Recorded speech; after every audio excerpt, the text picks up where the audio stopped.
undang-undang ini sudah usia 27 tahun ya.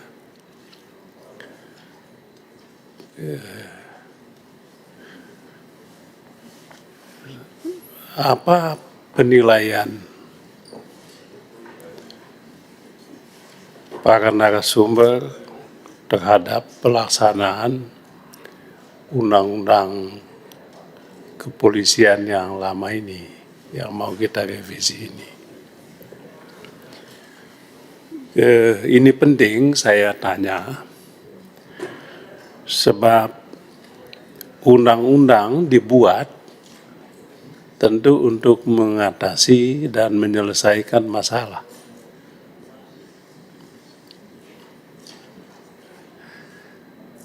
Jadi dibuat untuk menyelesaikan masalah, direvisi untuk menyelesaikan masalah. Berarti ada masalah dong dengan undang-undang yang lama ini. Yang kedua, undang-undang itu dibuat untuk mewujudkan sebuah cita-cita, sebuah harapan atau ekspektasi. Maka logikanya ekspektasi kita apa dengan revisi undang-undang kepolisian yang lama ini? Kalau kita tidak punya pemetaan mengenai masalah ini, maka memang kita juga susah untuk mendapatkan kesimpulan ataupun mendapatkan inti masalah. Lalu solusinya apa? Mengapa para narasumber dengan gelar Profesor Doktor ini, Profesor Doktor ini diundang? Untuk itu, untuk memberikan penjelasan, menjelaskan hal-hal yang selama ini dalam pelaksanaan undang-undang kepolisian ini belum jelas atau ada masalah. Maka ini penting untuk dijawab apa masalah-masalah yang menurut para ahli temukan dan apa solusinya.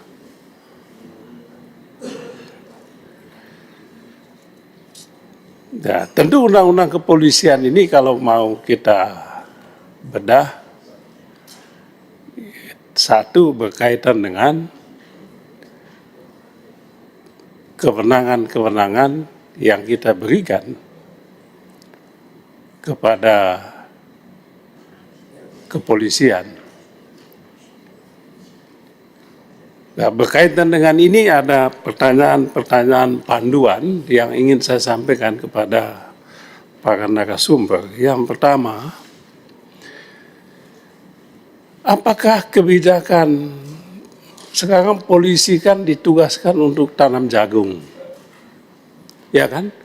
Pak Hinca kalau saya nggak salah bikin buku Polisi Jagung. Saya ingin tanya ahli-ahli ini, apakah udah benar kebijakan negara menugaskan polisi untuk tanam jagung? Ini penting saya ajukan karena masyarakat juga bertanya-tanya. Ketika kami mengunjungi masyarakat, pertanyaannya, Pak Beni kan di Komisi 3, urusan dengan kepolisian. Mengapa ada kebijakan polisi kok ikut tanam jagung? Lalu kepala dinas pertanian ini bikin apa? Petani, kepala desa bikin apa? Mengapa enggak? Ini pertanyaan kan gitu.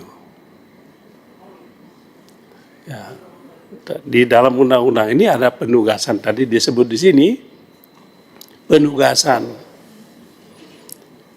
Apakah menurut para ahli yang dimaksudkan juga penugasan itu untuk urusan yang begini.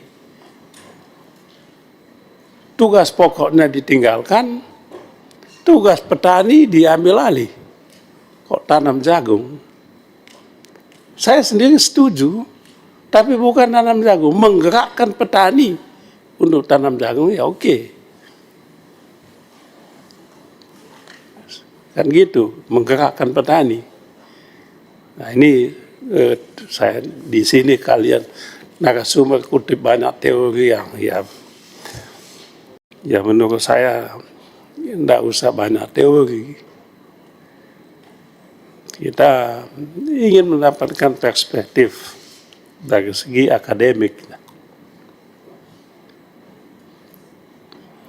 Kemudian yang kedua,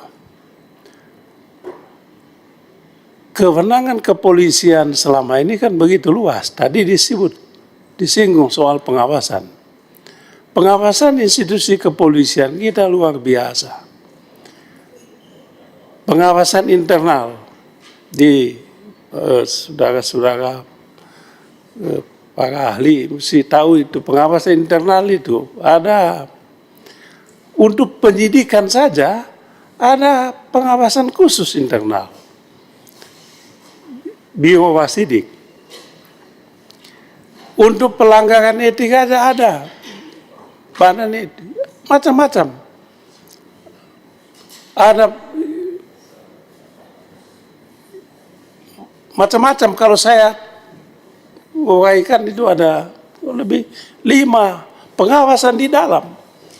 Pengawasan yang berkenaan dengan penggunaan kewenangan yang dimiliki oleh anggota polisi dan institusi kepolisian. Kewenangan-kewenangan. Pengawasan. Belum lagi nanti pengawasan ke polisi. Polisi punya tugas itu diawasi oleh kejaksaan.